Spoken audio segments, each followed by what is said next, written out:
Oke, baik. Terima kasih. Pada kali ini kita akan coba membahas bagaimana sih cara menuliskan bagian hasil penelitian dengan menggunakan bantuan artificial intelligence atau AI.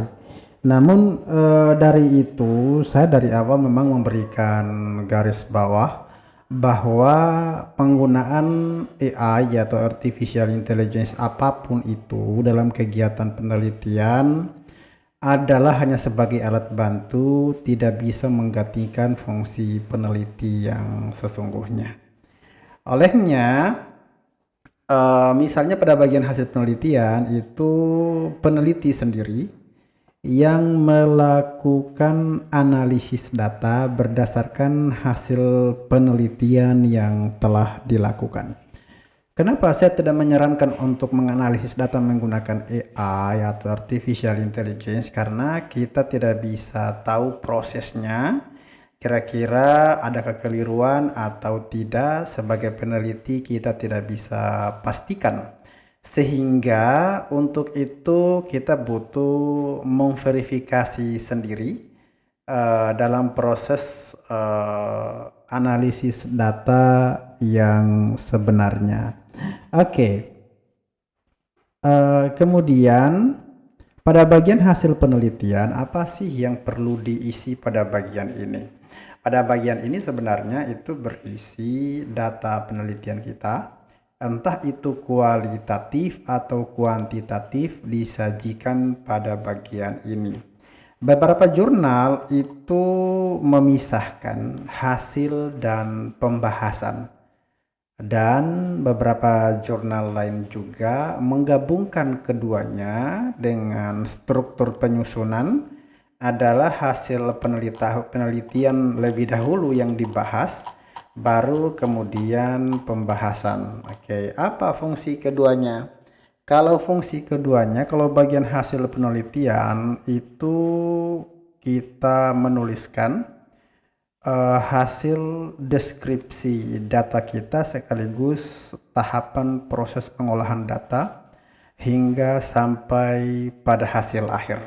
Oke, itu fungsinya. Kalau pembahasan itu kita membandingkan temuan kita yang telah kita olah pada bagian hasil penelitian dengan temuan-temuan lain di bidang yang sama pada tema yang sama. Kemudian kita menganalisanya secara mendalam, menyusun sintesis hingga akhirnya menemukan suatu kesimpulan yang akan dituliskan pada bagian conclusion atau kesimpulan berikutnya. Pada bagian hasil, apakah Anda boleh menggunakan AI? Saya mengatakan fungsi AI pada bagian hasil penelitian hanya untuk mendeskripsikan data. Oke, untuk mendeskripsikan data Anda atau untuk mendeskripsikan temuan Anda. Jadi intinya pada bagian hasil penelitian Anda hanya meminta AI untuk bisa membantu membahasakan hasil analisa Anda. Data Anda yang dalam bentuk kuantitatif maupun kualitatif. Oke. Itu Anda olah sendiri menggunakan aplikasi tertentu, misalnya pakai SPSS, pakai NVivo, atau pakai Smart PLS dan semacamnya. Silahkan. Kalau sudah ditemukan hasil analisisnya, kemudian kita meminta deskripsi dari AI, itu boleh saja gitu kan. Jadi silahkan digunakan prompt-prompt tertentu bahwa misalnya begini, Anda adalah sistem penulis akademis, tolong deskripsikan temuan saya ini dalam bahasa akademik profesional berdasarkan struktur yang telah saya susun. Maka dia AI akan membantu Anda mendeskripsikan data temuan Anda. Oke, intinya begitu. Pada bagian hasil penelitian, silakan Anda tuliskan secara mandiri hasil analisa Anda dan masukkan ke AI. Anda minta AI untuk mendeskripsikannya agar susunannya lebih sistematis. Oke. Setelah bagian hasil penelitian Anda tuliskan, sudah ada draftnya. Berikutnya baru ketika misalnya Anda butuh AI untuk menuntun Anda mencari artikel-artikel sesuai, artinya mungkin luput dari pencarian kita akibat dari keterbatasan sumber misalnya atau jangkauan mesin pencarian kita, maka kita boleh meminta AI. Biasanya orang menggunakan ada AI satu Perplexity gitu kan. Itu agak bagus untuk mencari referensi, atau bisa juga misalnya kita pakai Gemini atau ChatGPT, tapi tetap kita harus verifikasi bagaimana hasil yang dia dapatkan gitu. Oke, misalnya pada bagian pembahasan, sampaikan aja, saya sedang menulis bagian diskusi atau pembahasan artikel penelitian saya berjudul ini. Bantu saya menulis bagian pembahasan hasil penelitian secara komprehensif, kritis, dan ilmiah dengan memenuhi standar terindeks jurnal terindeks Scopus. Kalau misalnya pada bagian ini Anda memiliki referensi jurnal yang Anda lihat itu adalah bagus dan Anda ingin itu menjadi role model dalam penulisan pembahasan Anda, tidak mengapa Anda masukkan di bagian sini, misalnya dengan mengikuti struktur bahasa yang digunakan oleh jurnal, masukkan linknya supaya kita membantu AI untuk bisa menemukan struktur yang bagus itu dan kemudian membantu AI menyusun bahasa supaya dia merujuk pada artikel yang sudah ada. Kemudian misalnya kita minta dia mulai dengan tinjauan umum yang jelas tentang temuan-temuan utama dan semacamnya, kemudian singkat satu paragraf, berfokus pada makna bukan angka, gunakan frasa hasilnya menunjukkan bahwa semacamnya. Ini semua kita minta AI untuk menyusun. Artinya data hasil pengolahan data kita sertakan dalam prompt ini. Hasil penelitian saya adalah ini, gitu kan? Tolong mulailah misalnya gini, mulai dengan ini sekian, tafsirkan temuan dalam hubungan lingkup, kemudian strukturnya gimana, tips yang Anda berikan seperti apa, implikasi teoritisnya apa, kemudian atasi temuan kontradiksi yang terduga, kemudian diskusikan dimensi etika dan budaya misalnya, kalau misalnya atau ada dimensi lain yang ingin Anda tinjau. Kemudian sampaikan, kalau misalnya bagian akhir-akhir nih biasanya keterbatasan penelitian Anda, tapi usahakan tidak mengkerdilkan hasil temuan Anda. Jangan Anda misalnya menuliskan batasan keterbatasan penelitian akan tetapi terkesan merendahkan kualitas data yang Anda peroleh. Tetap sampaikan keterbatasan artikel yang Anda susun dari segi metodologis atau semacamnya, tapi tetap pada koridor bahwa keterbatasan tersebut tidak membatasi penelitian Anda dilakukan. Oke, akhiri dengan diskusi paragraf penutup berupa sintesis kayak gitu.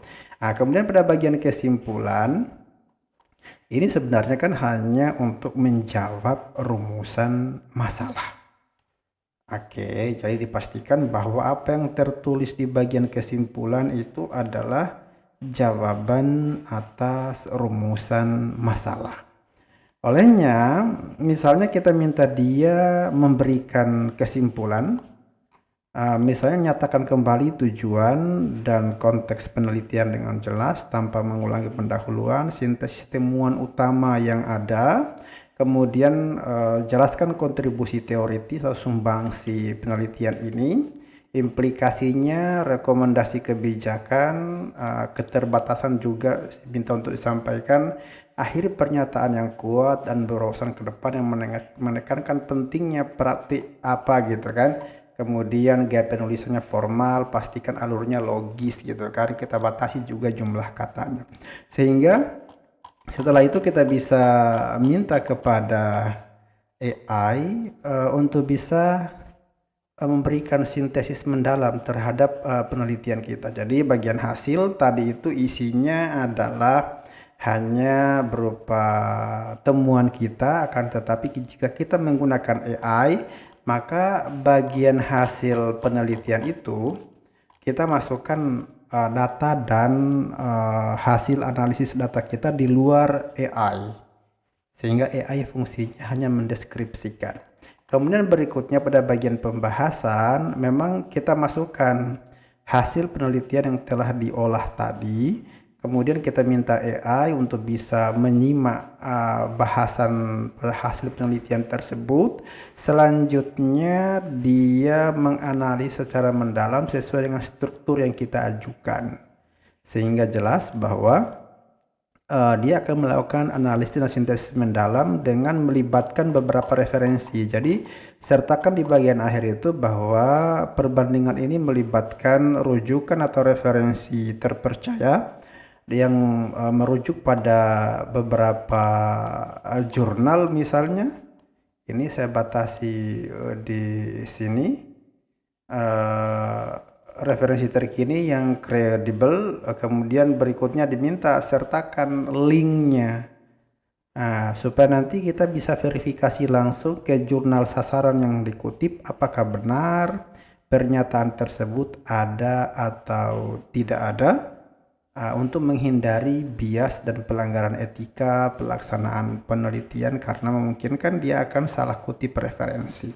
Karena AI ini memang perlahan ya, artinya awal-awal dia tidak begitu tepat untuk merujuk referensi, tapi semakin kesini dia semakin bagus dengan memunculkan fitur deep research, pencarian atau penelitian mendalam, sehingga dari beberapa kasus yang saya amati, dari pencarian deep research tersebut sepertinya hampir akurat dan hampir tepat.